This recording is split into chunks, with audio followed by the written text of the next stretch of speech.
Is the purpose of the prodigal son to return to God from the gutter and give the father a high five to then go back to the pigs? What are your thoughts, gentlemen?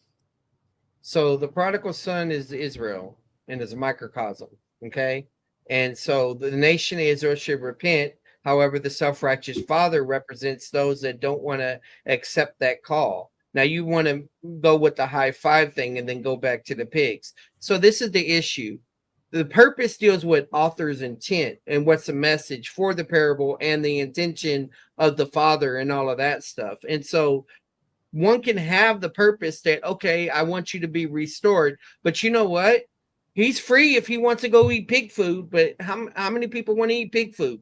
Guess what? There is a lot, because according to 2 Peter chapter 2, false teachers enslave believers, and what do? Dog returns to their vomit, and they waddle in mud like the pigs. And their latter end is worse than their beginning, means that they began good in their walk of sanctification and their assignment, and they got addicted, fell into traps, they fell into false doctrine, and now they're stinking pigs eating there or shooting up with heroin or whatever on Skid Row.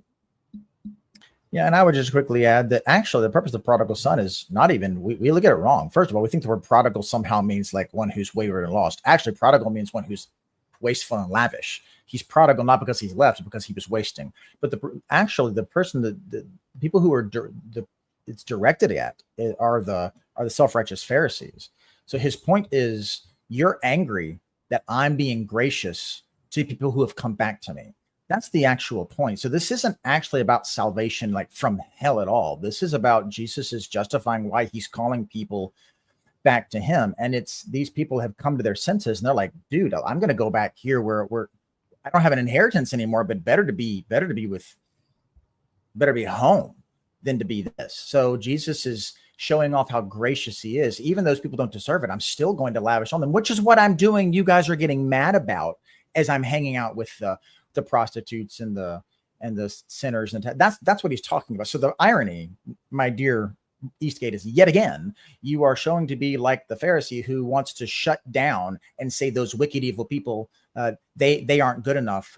You're the very person that this is directed at.